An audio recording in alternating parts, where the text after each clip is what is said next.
My name is Rachael Mwikali. I'm a Pan-African activist feminist working with Coalition for Grassroots Human Rights Defender and Pussy Power Movement. As part of also our series around Pussy Power circles of movement building and also sustaining movements in different ways that we organize, I'm happy to be joined by one of the movement leaders of the sex worker movement that plays a big role in the feminist movement and in the community and also in the human rights defenders space. She's a dear friend, someone that I value and respect, love so much for the work also she has been able to do. I'll not be doing justice if I give a bio, so I'll let her also introduce herself in her own awesomeness, as we call the queen. Please introduce yourself, my sister. My name is Phelister Abdallah. I am a human being. I am a mother. I am living with HIV. I am a sex worker. But I am also a human rights defender, an activist. But above them all, I am a woman and a human being again. Yes, and the smile, my sister.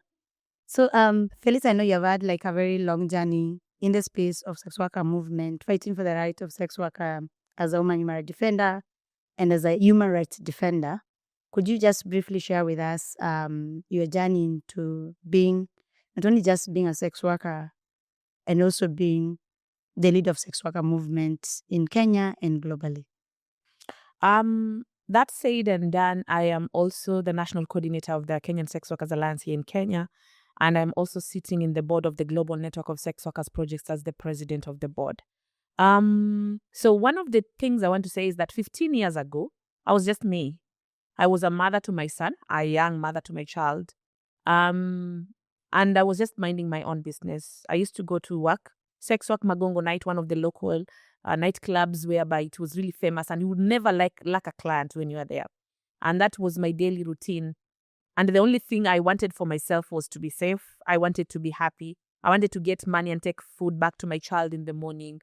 I wanted to be loved. I wanted so many good things for myself. But in return, that's not what I was getting. My working environment was not safe. I was getting violence. I couldn't take food at home because I had to bribe the police day in, day out. The law was working against me. All the time we went to court, we had to pay all these penalties. Even if we work on a local system with the police, it is 1 or 2 days, they come back, turn again. Sometimes we even used to bribe with our bodies. And this became too complicated. As a sex worker living with HIV, I was also expecting that when I go to the public or to facilities to get my treatment, I would get a friendly one. They will give me my drugs with a lot of privacy. They didn't need to shout. The ones who are here for the ARVs in front of so many people who are just sick, and they were not HIV positive like us. Me getting any sexual transmitted infection, and the doctor reminding me, are you the only person who is always getting these infections? Why don't you do something about it, without even understanding my environment, where I come from? And that is what I was really getting in return. Violence was a part of my job description. Me going back to my child every morning was not assured because I was not sure about the client I was going to get.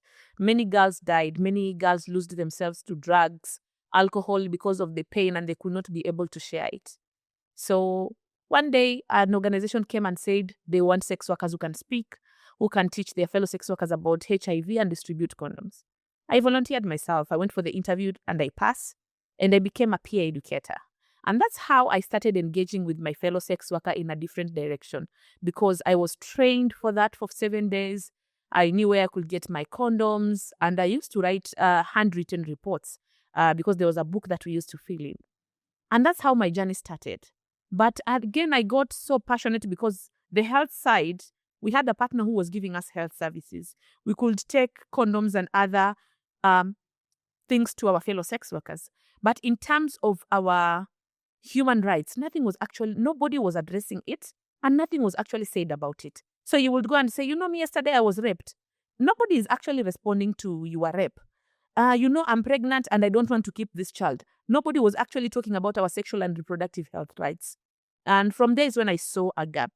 And for partners, for us, it was just about HIV and condoms and lubricants. But for me, it was more than that. I started looking at it differently. And people that time feared coming out to say they're sex workers. Me being one of those people, because remember, I come from Mombasa, a very strong Muslim family. How do I even start telling my people I'm a sex worker? Yes, they know I am because they hear rumors from our neighbors. Some people, when they come to the clubs, they see me at the club dressing differently, like the way they could see me. The rumors were there, but again, I didn't want to go public so that I could put a name and a shame to my family name. So I was really protecting it. But at the end of the day, it was not about them. It's about realizing yourself and taking your power back. So as a leader, I decided to take the power back because there was a time my friend and I, we were taken by the police. And that's the last time my friend was found dead. And me, I escaped days later, only to come back to see that people are looking for me, yet the body of my friend is in a mortuary. And this was very painful for me. And I had that urge of what can we do about it?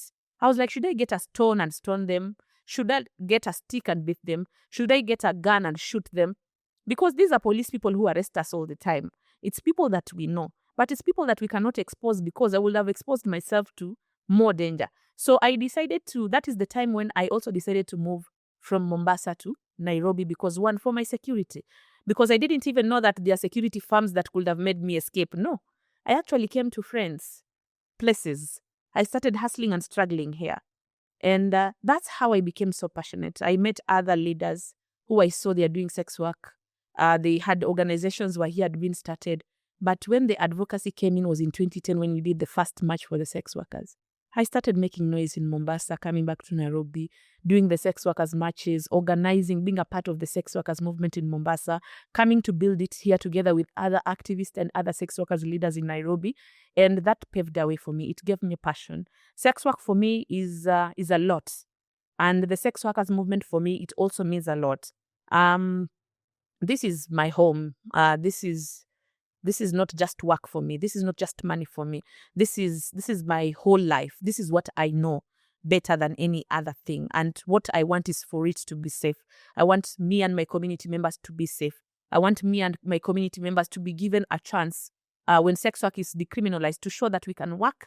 We are hardworking women. We are earning through our bodies, and we can push for agendas that are meant for our community people. We want to belong to other women's movement and feminist movement.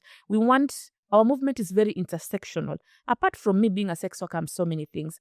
And I think that's it for me. It's about the passion. It's about me living the lived reality of being a sex worker. And on top of that, living with HIV. To make it even better, being a mother, looking at my children all the time, and I look at my life where we come from and I survive every day and I come back home.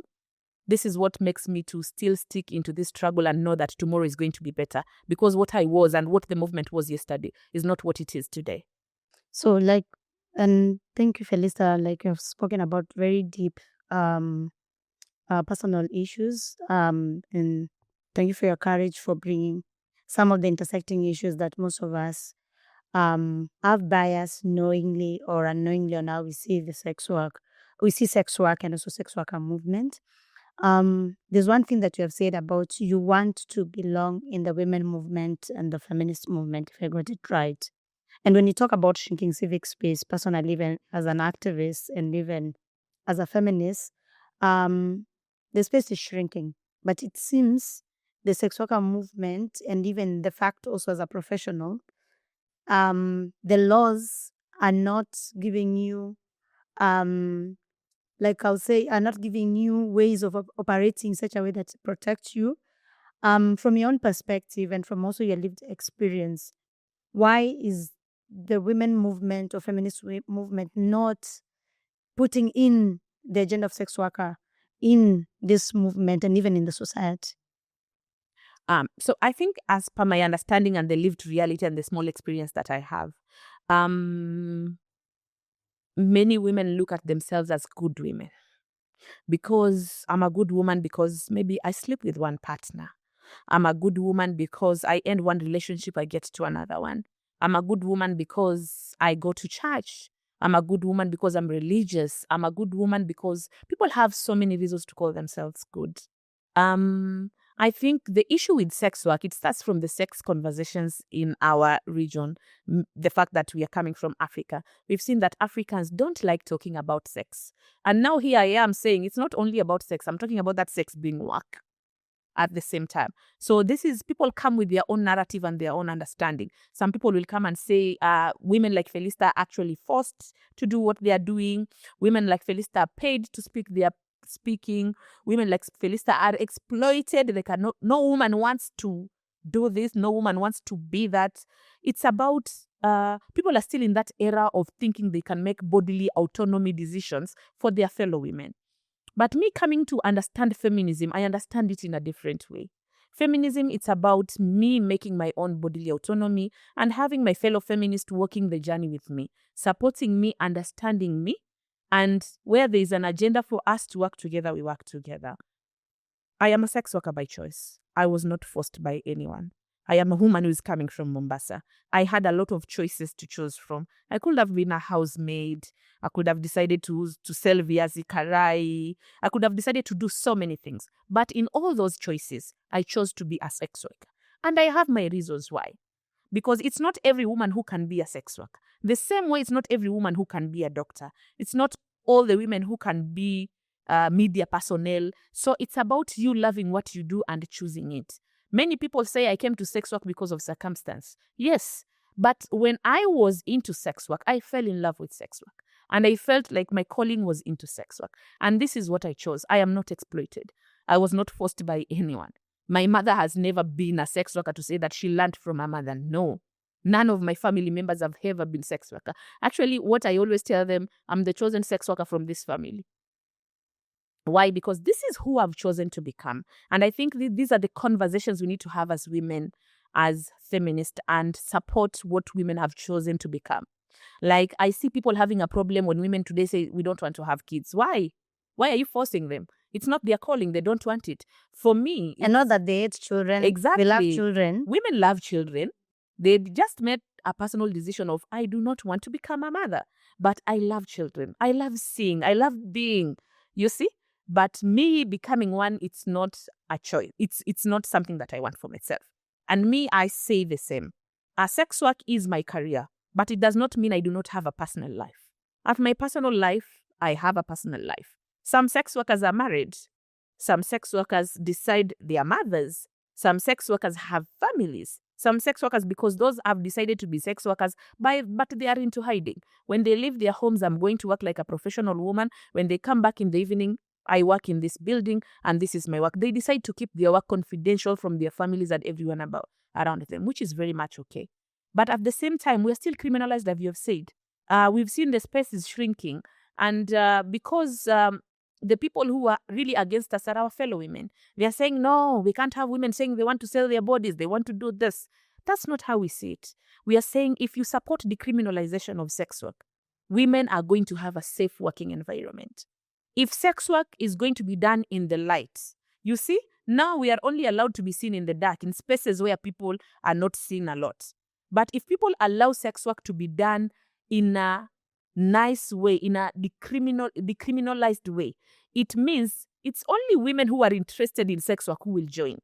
Other countries have actually decriminalized sex work, and people who are like worried, if we decriminalize it, then many women will join. No.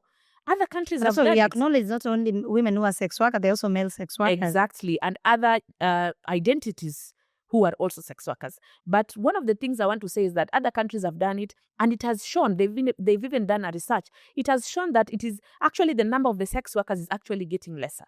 So it means if you're doing something in a criminalized system, you are actually allowing other things to happen behind them. Like today, people want to talk about trafficking. You cannot conflict my work with trafficking. Sex work is my work. Trafficking is trafficking. If sex work was decriminalized, then we would have a better system to address trafficking. If sex work was decriminalized, exploitation will not be taking place. So I think the fact that they want to conflict these different words is what is making it difficult for us. Our urging to the other women's movement, we are women like you. There's nothing different with us. We just chose a different career path, which is very much okay for us to choose it. But another thing is the criminal system and the fact that you are being used to deny us to occupy spaces, and for sex work to be decriminalized in our country, and for us to intersect into other spaces and other systems where we belong, is actually denying us that right as your fellow women. So I'm just urging to open the doors to every woman. Allow women to be who they are. Let's empower each other. Let's hold each other's hands. If you want to learn from my career's experience, I'll share it with you. When women of this country, of Africa, or globally stand and say we support sex work to be work and we want sex work to be decriminalized, let me tell you, we'll get into a better system that is going to support all these problems we are talking about, because it is going to be an agenda that is supported by our fellow women. And that's what we are calling upon. Let's work together. These fights, we will win it together, because we see by separation, we invite other things which are not supposed to be there. And also urging partners, support the sex workers' activities, support decriminalization processes in different countries, regions, and globally for sex workers, so that sex workers can get a good working environment and we can live a longer life and go back to our families happily, just like any other people. You brought like an angle that I like to see also from your end, of that beyond that this is your work, and when we say work is professional, like any other work. Like the way someone will do banking, the way someone will be mama mboga. All of us will be like, protect that woman. And this is also like a call to everybody, not only just women or gender conforming people. Everybody you identify as a human being, sex work is work. The same way we are pushing for laws that protect workers, the same way we are pushing for laws that protects safety and security of even women in their workplaces, the same way we need to push for laws that protect sex workers in their own space of work. The same way also we're talking about human rights defender. We can't be in a space that we are saying we want stop to human rights violation. I see it also as a human rights defender. That should be the same applying. Right of sex worker should be defended the same. It doesn't matter if you're a sex worker by profession or not. And I love also the way you have been able to give clarity. There's a difference of trafficking, which is a criminal act, and there's a difference of sex work, which is work. And then when you look in terms of narrative, these are the things that also we need to shift, because we can't be allowed the narrative where people are pushing and saying sex work is trafficking. You have said it well that you chose the job career out of choice. The same way someone else chooses job out of choice. The same way we say protects identities, and that sex work is not only seen from heterosexual perspective. Sex work is not seen from a woman's perspective, because we have, let's say, male sex workers and women sex workers doing job in different also levels. The struggle of grassroots, let's say, sex workers also has different vulnerability compared also to sex workers operating in a different way where they have access to different privilege. True. So coming to you, Phelister, and currently also you being the president and also like the ED of Kenya Sex Workers Alliance, we are seeing currently the rise of anti-gender, anti-choice, anti-rights movement, where we are seeing the Geneva Consensus Declaration, which was brought in 2020 during Trump time, where is it Valerie who came in to bring the consensus, which is anti-gender, anti-choice, even abortion, anti-LGBTQ, and even families, the way we identify our families as African, in a way that I usually say it's very complicated, but also it gives a rich diversity around it. As even like now Trump coming to power and having all these laws, even the family protection bill being pushed, are these laws affecting the right of sex workers in the country? Most of the time when people are talking about the American politics, especially when they are in hot before anyone is voted in, all of us are always worried about we are always worried about the sexual and reproductive health rights that we are being implemented, because we know a huge support is actually coming from the US government. And I think this is also the same with us sex workers. Most of our funding are actually coming from the US government. But when you get the US funding, you have to sign an anti-prostitution pledge. I don't know if you know that.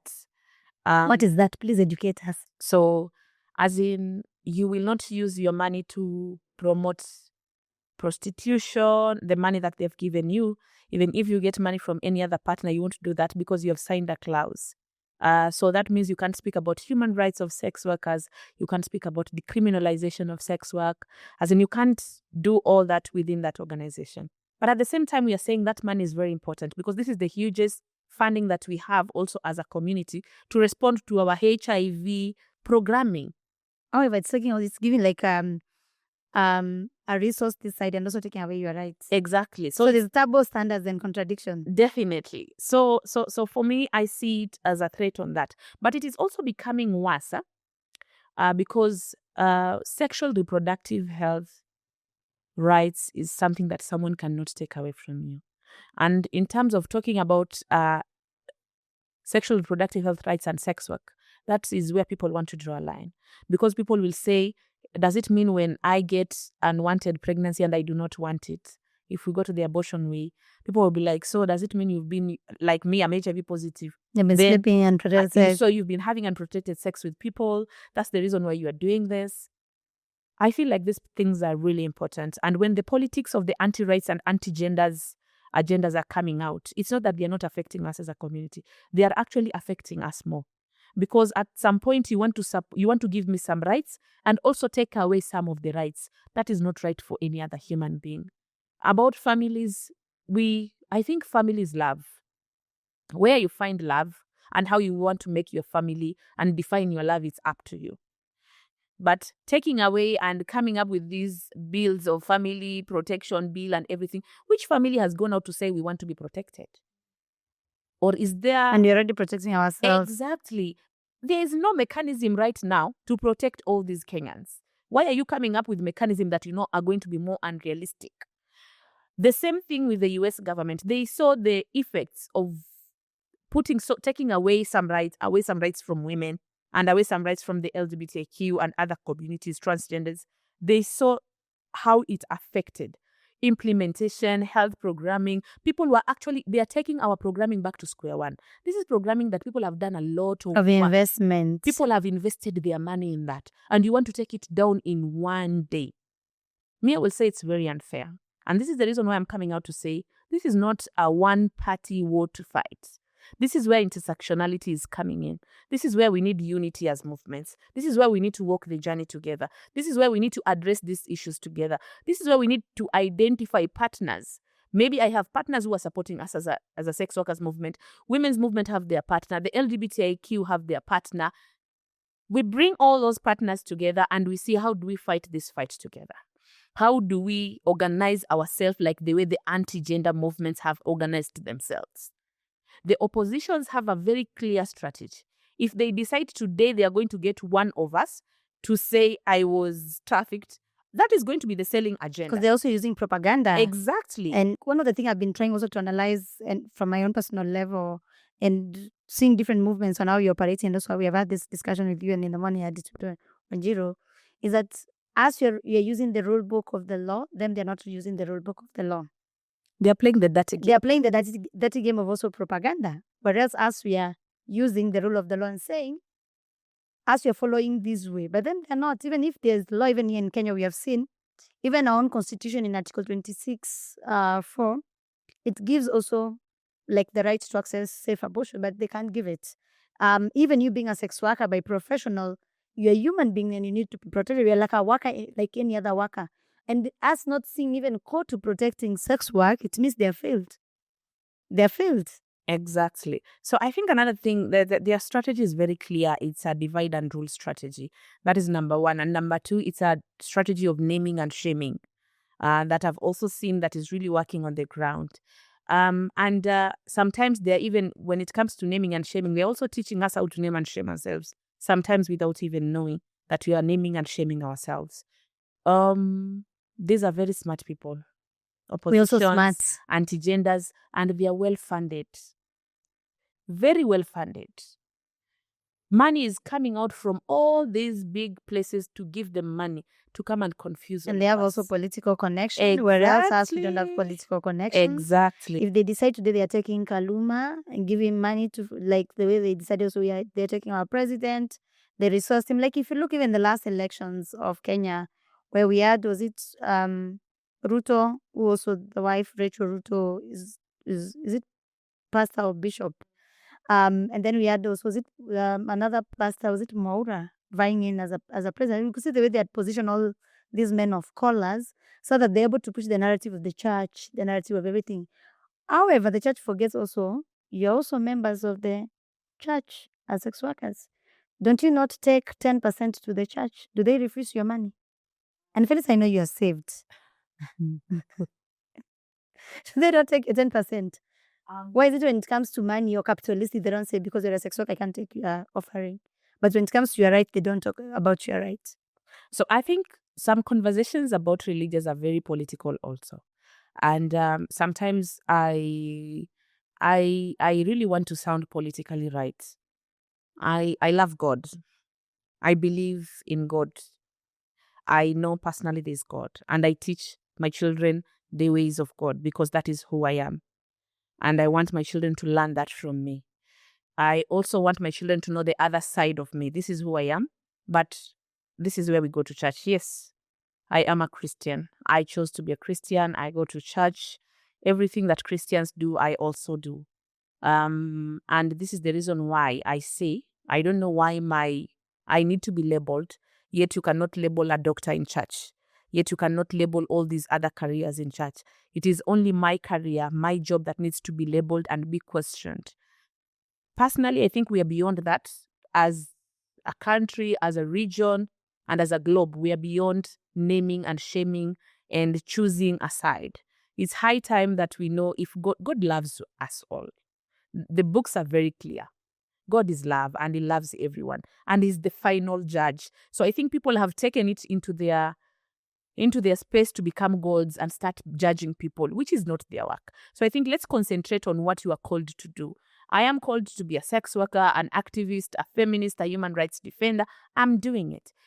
Whoever comes, whether they are they are disabled, whether they are black, whether they white, it's not in my space to judge.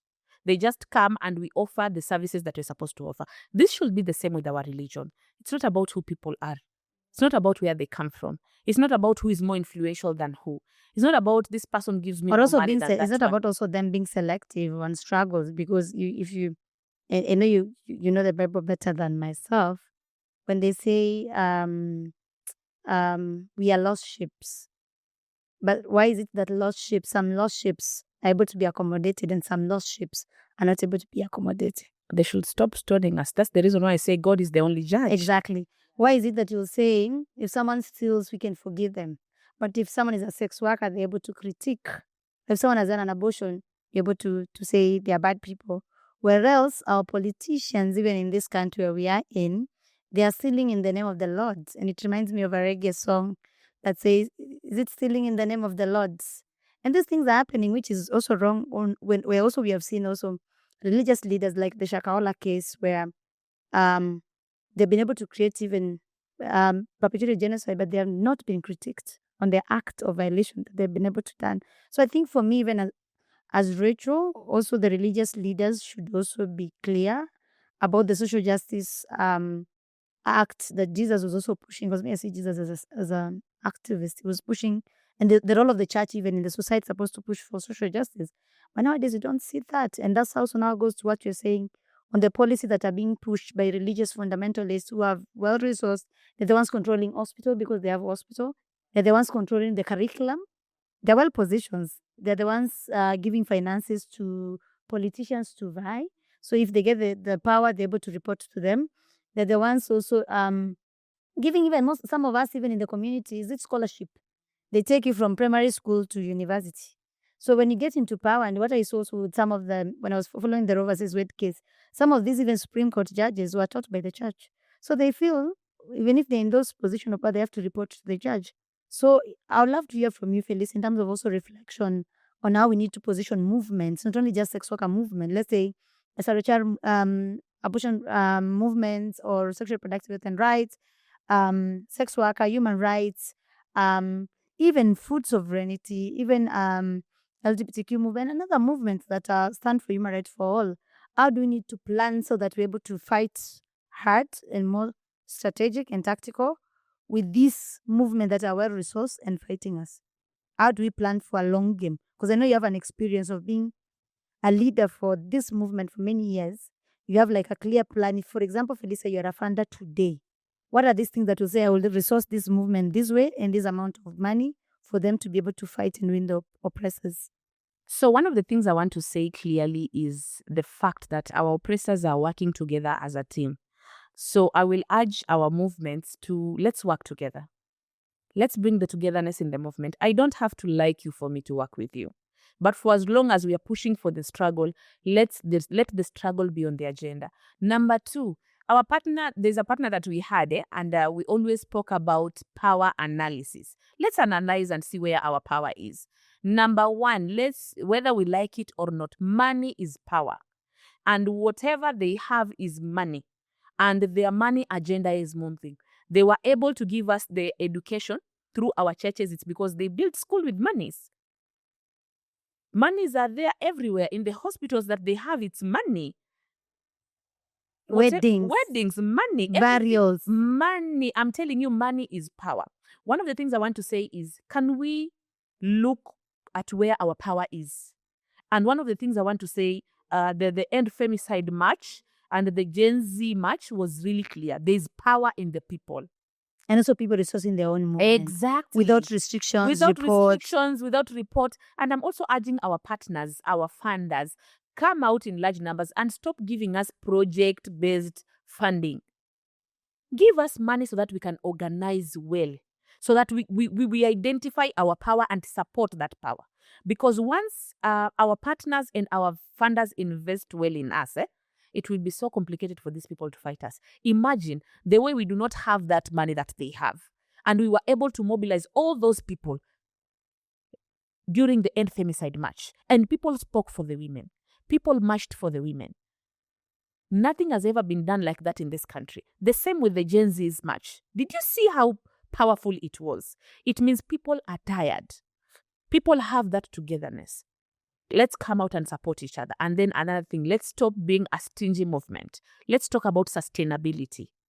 Because most of the time they question us because they say our money is coming from the foreigners. Once we have been supported with that money. The government of Kenya also gets money from foreigners. Yes. We saw even now the government also came fighting some also partners of us. But also they're getting money from the same partner. I also sit in different positions. I see government of Kenya getting money from foreign governments. Like now we're talking about even IMF. Is that not foreign? It is. It is foreign money. Even the finance bill, was it not big push by the foreign agenda? It is. So I feel it's double standard that also as the government stop pushing white elephant narrative of saying, or even the religious fundamentalists that, oh, they're being paid by white people, but also we know churches also are being funded by white people. So it doesn't matter where you're getting the support as long as you're standing for the good cause, but that should not be used to, when progressive movements are pushing for justice, is when you start now putting us label of you're getting money from foreign government, you're getting money from swings. No, what I'm trying to say is sustainability is a good thing. Because it means the government is willing to go to the extent of making sure they close all those taps so that they don't come our way. They want the taps, they want the money for themselves. I'm calling them taps because the taps, when you open them, they release water. Maziwa, unaona. So they want to close that and make sure that this milk only belongs to us. I'm a petrol. We were the only people to take this money. And those people do not deserve it. When I'm talking about sustainability, I'm saying is, there was a time I was actually talking to you and you said, Phelister, do you know we can also become philanthropists? Because as long as you contribute even in WhatsApp for people, we have even you think the 50 shillings that you have is not important. It is very important. And we saw that in the End Femicide march. The first march was not supported by any other partner. We cannot say here and say donor 8, donor 9, donor 10. Communities, women, men who believed in the agenda brought money. And that was the biggest march we had. The first biggest match we had that year. So what I'm saying is, even on sustainability when they try to close those taps for us. Because by attacking those partners who are working with us, it means they're actually trying to direct the funding their way and not the community's way. But if we come out and say, even if you have closed that tap, if you kill our women, we'll always show out for them.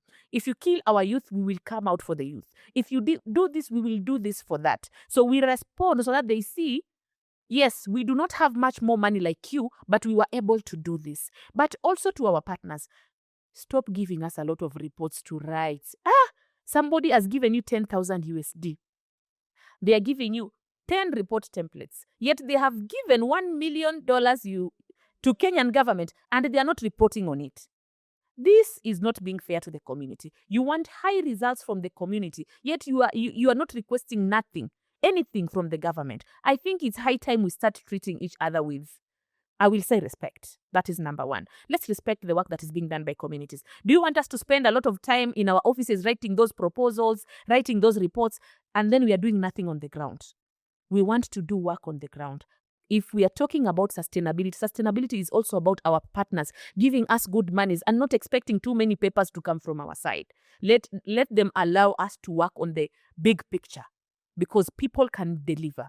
Activists have done a lot of work, and I am an activist and I know the work that has been done by the activists, HRDs, women, feminists. People are not sleeping because they want to make sure that this country is changing. And by this country changing, we're asking the people who are believing in our agenda to walk a genuine walk with us, to support us genuinely so that we can be able to do this work together.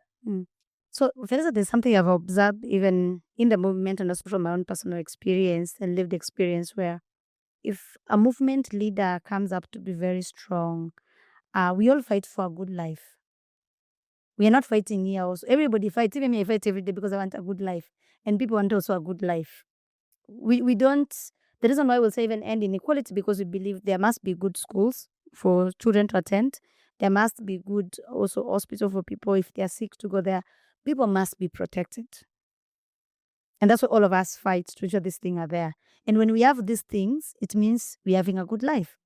Why is it that when movement, not politician, when movement leaders thrive and win, there's usually attack? I don't know if you've experienced that. Personally, I have experienced. People expect because you live in Mathare, uparare, ukaini kama unadedi the next minute, ama usioge, for example, ama tu nikinona tu kidogo tu hivi, unaona aje unakula petroli yetu. How do we deal with this kind from my own experience? How do we deal with this also from also people who are partners? What do we need to tell them for them to know also they are human like us, they are people like us, and that also the life they also live even as we are living the life that they're also living. Not that mtu anaheshimisha juu kushinda akudharau ama kudunishe. And the fact also you're a movement leader, kuna respect unafaa upatiwe. The same way waheshimiwa akipita huko anapatiwa respect yake na watu. Mbona respect mheshimiwa na respect movement leader?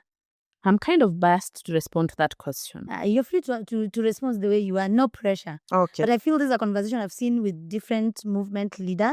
You can choose to respond it and not to respond it, okay? I want to choose to respond. So when we came to the movement, we started the movement by passion. There was no money in the movement. But we had a lot of passion because we want to make the world a better place. We know we cannot change it in a day, but we want to make it a better place. You saw my work. You saw the work that the movement leaders are putting in, and you decided, I want to become a partner. I want to fund this work. When you're funding that work, remember you are also funding my good salary so that I can be able to live a good life. A dignified life. A dignified life. Look good. If it is driving, I drive good. If it's living, live in a good house so that I can be able to deliver, right? I think we have a lot of hypocrisy with the partnership that we have. And I see it not as a genuine partnership. Because if you are my genuine partner and we are doing this work together, it does not mean that people will stop fighting me. Remember, the struggle I have is big. I am not only fighting one animal. Do you think fighting for a law to be changed in Kenya is easy? Do you think fighting with the government of Kenya to change policies, put things in place is easy? It's not easy. We are a target day in, day out. So when we get targeted, we expect our partners to stand with us. And that is most of the time where the journey ends. They actually become part of the propagandas as partners. So one of the things I want to urge today, because I'm one of the leaders who is mostly attacked. People attack me. They say things. For me, I don't want to say it's okay to attack leaders. It's not okay to attack leaders. Because number one, I want you to look at leaders as human beings. As in Sisi, we have feelings. This is a real flesh. If you cut me, blood will come out of it. So some things that you say, I want you to know that they hurt us as leaders. But they do not stop us from Aluta continuing from doing our work. But we are calling upon the partners, stop being hypocrites. Be yourself. The kind of a health insurance an intermediary partner in Kenya has is not the same that I have.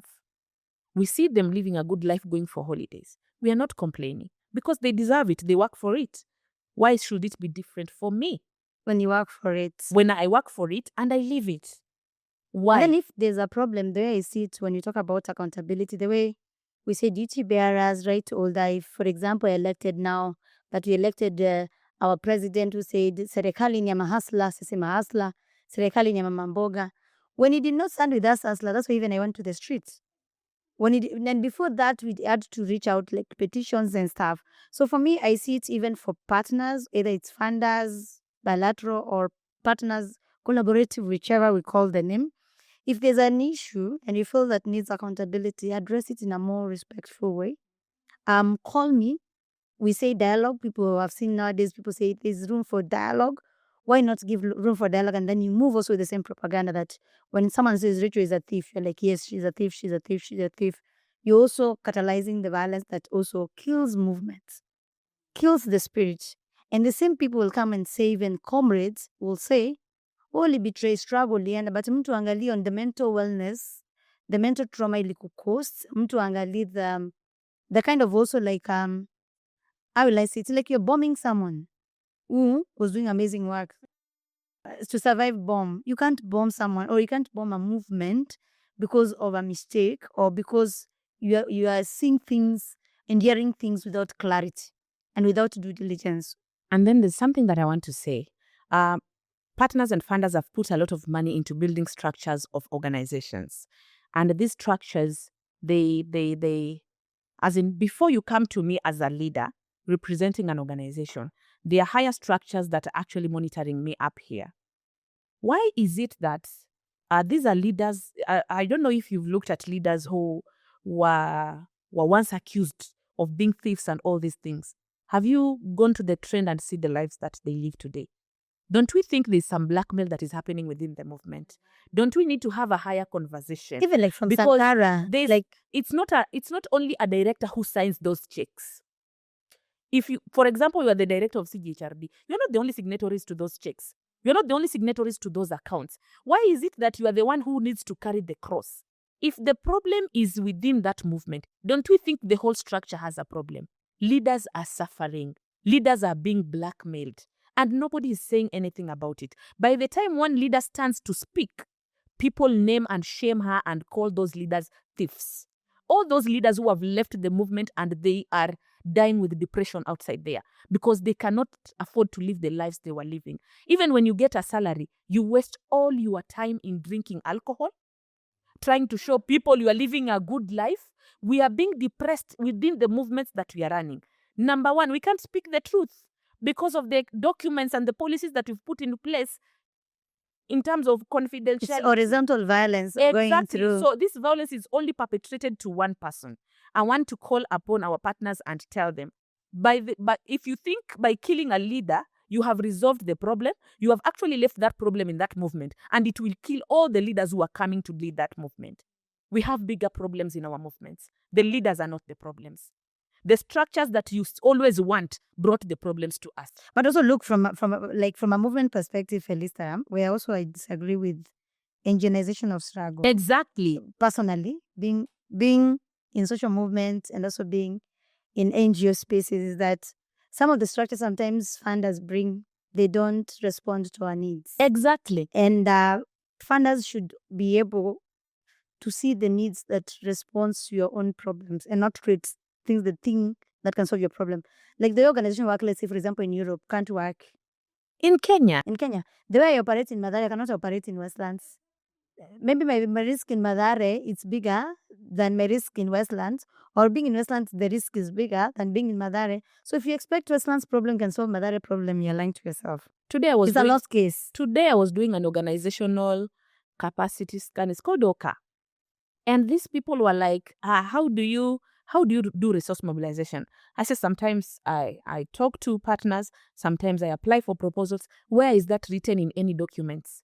Anything that I say in my mouth has to be written.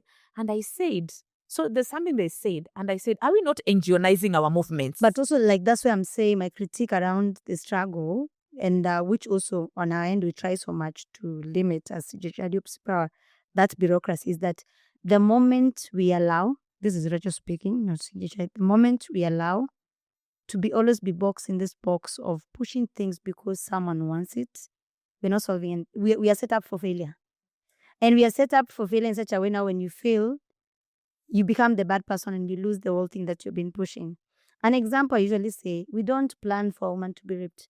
We don't plan for women to be killed in this country.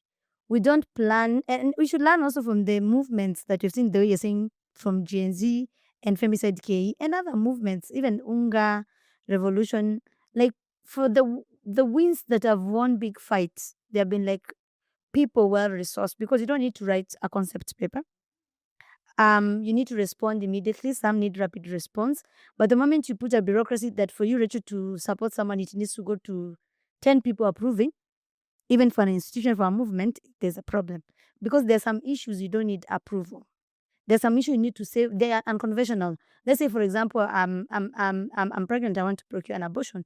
And then you want to take my name and put it in a document that Rachel took some money to go and procure an abortion. You're also not respecting my confidentiality and my rights also as a woman and my agency. So I think for me, even for the funders who might watch this podcast, not that we are naming and shaming you, the same way we should not do the same to movement's leader or to movement. It's just a way, if there's a problem, can you give room for a conversation? Can you give a room for dialogue to know where is the problem and how do you solve it, instead of demonizing someone, even to our fellow comrades and movements?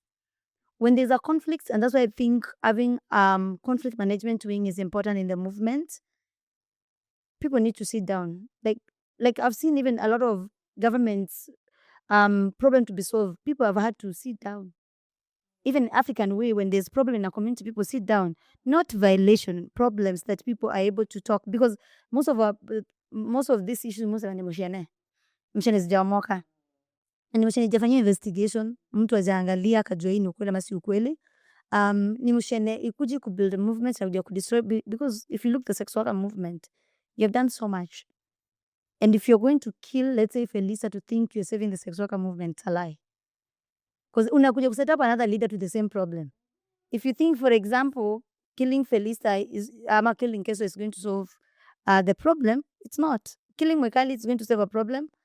Though you're saying I've seen also movement leader, mtu anamocha nikauze nyanya na nifanye activism yangu na roho safi. Some even saying sitaki hiyo do, ndafanya hii activism na roho safi ndo hii kazi iendelee, because na believe in the cause and everything. So I believe even if you're talking about partners accountability, also we need donors accountability, because a donor comes to and community accountability, comes to our movement and says, when you're asking me to write a proposal and you want it in English, that means I need to bring the English speakers on the table. My friend, mimi nimetoka street. Mimi ni sex worker. Hiyo kizungu nataka nieke kwa document. Najua ya mdomo ya kuconvince mzungu aninunue, lakini si ya kuandika kwa document. By the moment you want me to put it in a document, it means I'm bringing in a professional to come and doing it. By the moment unaniambia finance, lazima nilete finance mkubwa paka anaelewa mambo za audit. Na mshahara yao iko juu. Mimi sijailipwa pesa kama hiyo. Mimi wakati nitaanza kupiga makelele, English speakers wenye umeniletea kwa organization ndio wataniweka chini. Exactly. People who are speaking English and writing it, who can look at QuickBooks, all these structures you have put in place where I cannot interact with as a donor. Can we have structures to support leaders? Leaders are going through hell. People are coming in with their system and they know by a piece of paper, I will put Phelister down. Exactly. By a piece of paper, Mwikali will not be shouting there. By one email, when I send it there, that woman will not speak anymore. I know it reminds me, Phelister, when we did the Femicide march. Somebody check. the way we struggled, because if I look how we started in 2018 with Femicide, the way even we got backlash and vita si vita from left, right, center, katikati, where unasema kwani hii vita haishi. Now coming to the point where also you are leading with resource mobilization, where we had to beg people, ama utumie pesa tuma maji. I know. Usiku tuko town na madira, usiku tunazunguka. As in vitu zimove, vitu move. We don't have water. Yes, the way we were begging like individual, patiana time yako, patiana expertise, patiana nini. Tunaomba cameraman kuja tuchukulie video, hatuna kakitu. Aya, unasikia huko Jivanjio umeleta ma hooligans wakuja tu attack. Tumeenda huko sana ya usiku. Hata acha nje kizungu sasa hiyo. We organize a march. We take the liability of security of each and every person. More than 10, is it more in the whole country? It was more than 20 million people. Because the letters that went were letters with our names every corner, and different movement leaders that put their name on line to show that march was successful. Then the thing tunalipwa nayo ni tumeiba pesa. Whistleblowing. Mimi nilemea mwingine sio ndo report ichukue ubi. Kama mimi ni mwizi, si there is a judicial process. Mbona usiende kuripoti police station, Rachael aliiba pesa? We all say the rule of the law. And then kama nimeiba, complainer ako wapi? Where is the complainer? Hata si government inatuibia, tunasema government imetuibia. Vesa hii government ya Kenya ina abduct watoto. Tunasema ni government ya Kenya. Name and shame the perpetrator. So I think even as we move forward as movement, we should learn kusema kama ni Phelister umenisanya. We have the same people say uko na evidence, uko na proof. Si ati propaganda, misinformation ya wengine zama disinformation in the name ya kubreak energy ya mtu. Ndio tumeovercome hiyo story. But wangapi wanaambiwa hivyo wanashindwa kuovercome? Imaanisha ituumi, inatuuma, na imaanisha maybe inatuuma ama ituumi, but reality ni una kill strength ngapi zenye mtu. Na the same people watakuuliza, na kuni uliacha struggle siku hizi? Unashinda kuni struggle ni job. Pia bado tunaishi na anxiety because hujui what next is coming. And then tunakuwa exposed kwa violence even from the government side. Government inaona kama uko na do. Because kama unaweza mobilize more than 20 million people, government, you are a threat to government. Because we were involved in paying some of the participants. Ni kweli na M-Pesa. Si account zetu za M-Pesa zote zilikuwa frozen. Wakisema sisi ndio tumesupport maandamano ya Gen Z. Do you remember? Because that time we had paid for activities in counties for end femicide. And all our M-Pesa accounts were shut down. You see, the thing is, Phelister, where I don't agree with all this conversation and I agree, is that anybody, even if you're an institution, no resource to do certain things. The same way tunajua kama ni Ministry of Health, you are resourced by the taxpayers to do this kind of work. Even if it's an institution that has a partner, they have agreed on a contract and working together.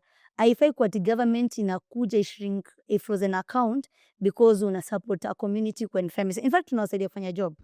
Kabisa. Tunawasaidia kufanya kazi wanafaa kuwa wanafanya.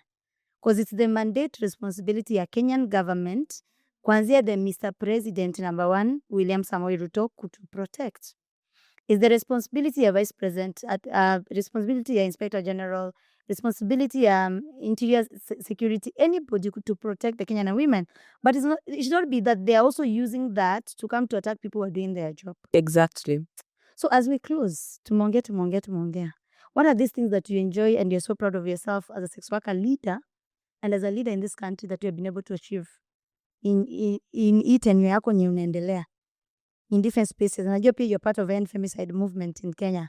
Kazi inachapa kuchapa. Na wakumbusha watu kuna anniversary 27 January 2025. Yes, 27 January 2025 tuko na anniversary ya End Femicide, because that's when we did the first march, and this time we want to do it as a festival because kila siku, yes, it's good all the time to say the problems that we are facing, but it is also important to celebrate the work that we have done. Kucelebrate watu ambao yani wamesurvive wajakufa. Kuna watu walipigwa hali mbaya mpaka tulikuwa tunaona huyu anaenda, huyu anaisha. Mapolisi tulitandikwa tukatupua tear gas. You know, whatever you saw on camera was very little, but ile violence tuliface hiyo siku ilikuwa mingi sana. So I think one of the things that I'm really proud of, and I'm looking at it as an achievement, is the fact that tutawin vita zote. It's the fact that I'm not giving up. As in, if you think you can remove me from one space, but you cannot take away the passion from me. I will always have it. I will always work with it because I know the change that the movements have brought into our countries, into our communities. Because Keswa started with 2 members. Today, Keswa has over 75 members. The sex workers movement was not in some other countries. Today, it is in some other countries because they came to learn from the Kenyan movement. It means we are doing something. And those are some of the things that I'm really proud of. There was a time it was only 3 sex workers who were talking globally. And those sex workers could be known. But today, if a sex worker is hurt in Siaya, you will see them demonstrating there even without telling us.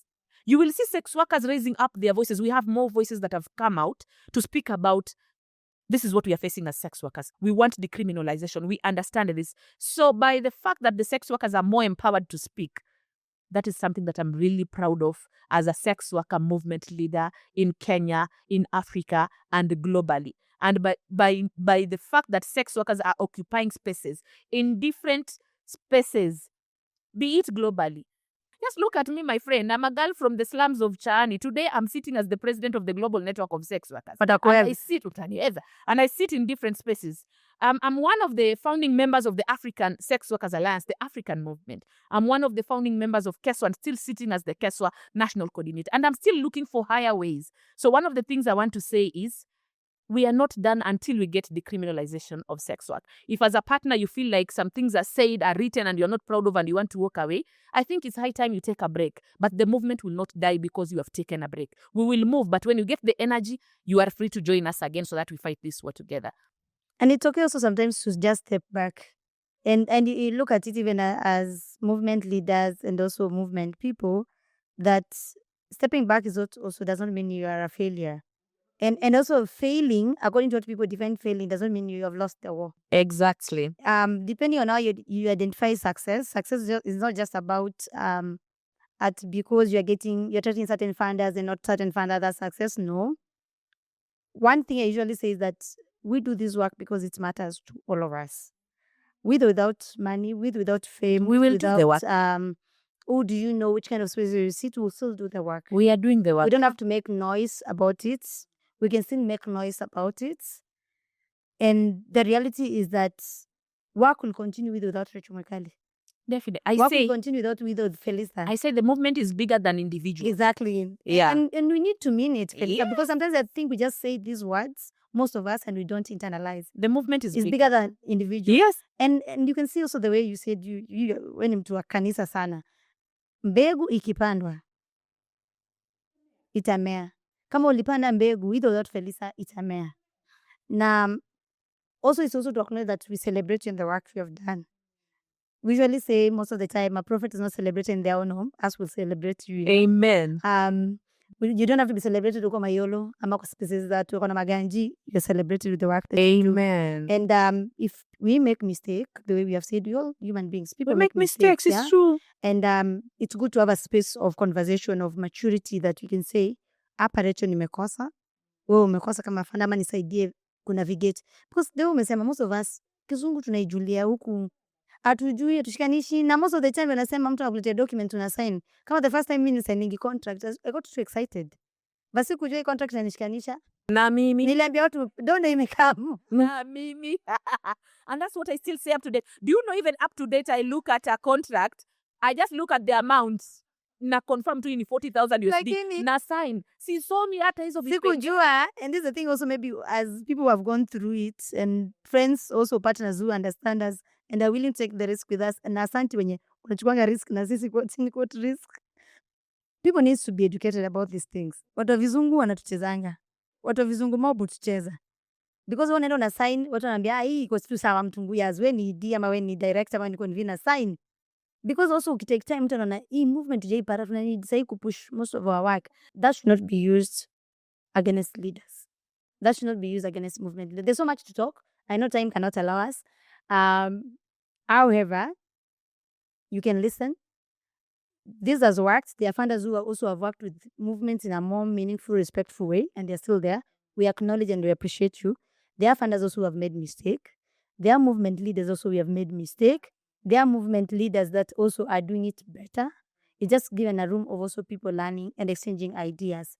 So as we close, enjoy the conversation, and let's make the finding space being meaningful, more dignified, and more sustainable to sustain the work of movements. We are dealing with criminals government, as I usually say, and we are dealing with oppressors who don't respect the rule of the law. Thank you so much, Phelister. Thank you so much, Mwikali. And if we don't make mistakes, then we don't learn. Let's make mistakes together so that we learn together. Thank you. Thank you.